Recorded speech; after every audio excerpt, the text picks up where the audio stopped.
सभी दर्शकों को मेरा एक बार फिर नमस्कार। और एक बार मेरे साथ हैं फिर जीवन थर्ड में महेश खंडेलवाल साहब। बहुत अच्छा हमारे दर्शकों को लग रहा है, बहुत सारी प्रतिक्रियाएं भी आई हैं कि जीवन नाम क्यों रखा गया। इस इंटरव्यू को मैं जहां लेता हूं उस जगह का नाम है आनंद योग साधना। जीवन जीने का एक मंत्र जो ठाकुर जी ने दिया, सभी लोगों को प्रभु ने दिया अलग अलग रूप में।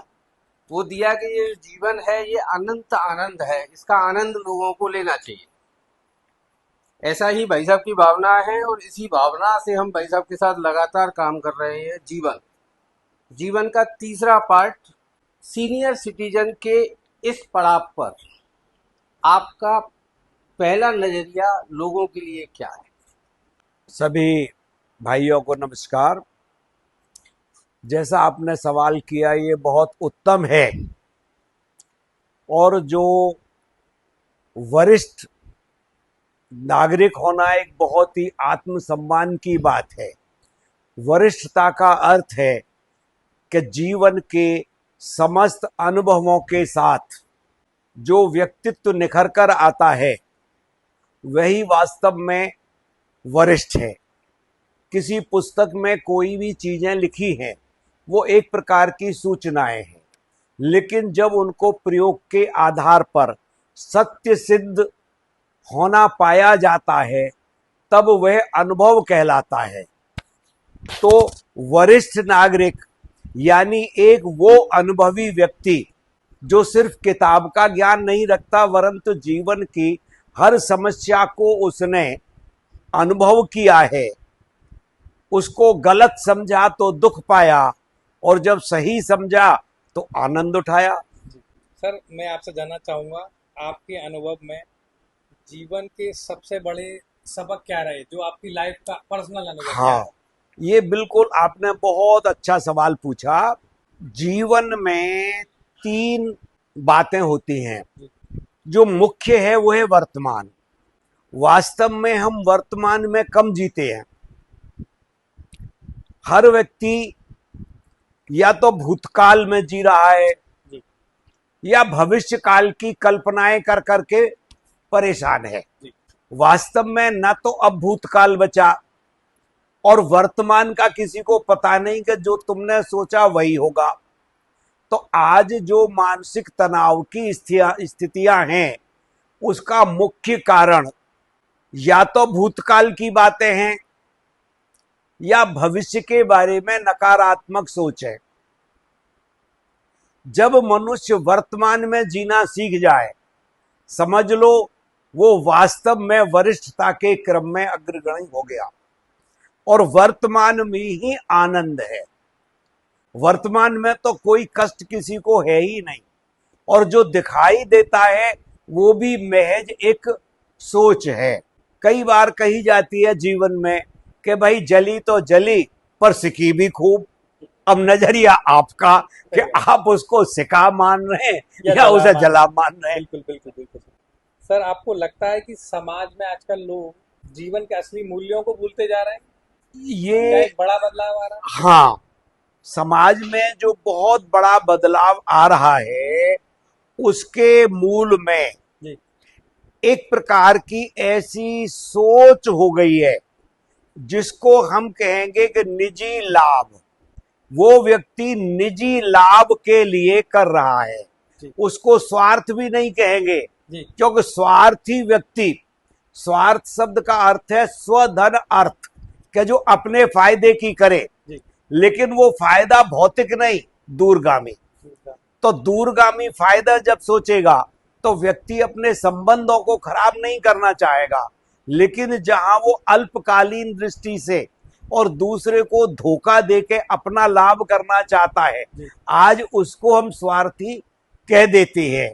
वास्तव में वो एकांगी है। सर, मैं आपसे जानना चाहूंगा कि जीवन में विश्वास और धर्म का क्या स्थान है, कितने महत्वपूर्ण है ये चीज? वाह, दोनों चीजें वैसे तो एक दूसरे से संबद्ध भी मान सकते हैं। मेरी परिभाषा थोड़ी अलग है। मैं कहता हूं धर्म माने देश काल परिस्थिति के अनुसार जो आपका कर्तव्य है वह धर्म है। जी जैसे मनुष्य का कर्तव्य है अपने आप को निरोगी रखना, तो ये सबसे पहला धर्म है, अपने आप को निरोगी बनाना, यानी कर्तव्य है। जी इसी प्रकार आपका दूसरा धर्म है अपने को मानसिक दृष्टि से सकारात्मक और सुदृढ़ बनाना, उसके निमित्त किए जाने वाले कर्म कर्तव्य हैं, वही धर्म है।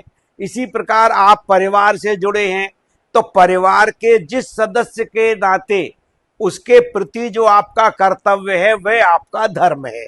जैसे पिता का धर्म पुत्र का लालन पालन करना, उचित शिक्षा देना, संस्कार देना। पुत्र का धर्म कि जब पिता असहाय हो तो उसकी हर प्रकार से सेवा करना, यही धर्म है। पाठ पूजा धर्म नहीं है, जी वो उपासना पद्धति है। हमारे देश में उसके प्रति धर्म शब्द का इस्तेमाल किया जाना वास्तव में एक अपरिपक्वता का परिचायक है। जी अब विश्वास, जी विश्वास और आस्था ये दो चीजें हैं। विश्वास उस चीज पे किया जाता है जिसकी अभी हमें अनुभूति नहीं हुई है, किसी ने बताई कि ये चीज खाओ, ये मीठी है, खा के नहीं देखी। जी अब पहली स्टेज होगी विश्वास, फिर जब हम उसे खा के देख लेंगे मीठा है तो फिर ये हमारी धारणा हो गई। क्या हो गई? धारणा गई, हमने खा के देख लिया, वो निर्णय हो गया। तो विश्वास बहुत सी चीजों में कहा जाता है विश्वासम फलदायकम। तो मनोविज्ञान की बहुत सारी चीजें चूंकि वो पूर्व में फलित नहीं है, वो विश्वास से ही फलित होती हैं। जैसे मनुष्य इस बात का विश्वास करना शुरू करे कि मैं प्रतिदिन और ज्यादा निरोगी होता जा रहा हूं, ऊर्जावान होता जा रहा हूं, तो वही शरीर में घटित होना शुरू हो जाएगा। सर, दौड़ भाग भरे जीवन में सिर्फ पैसा कमा लेना, क्या ये हमारी सफलता है या सिर्फ संतुष्टि है? हाँ, ये एक वक्त की मांग है।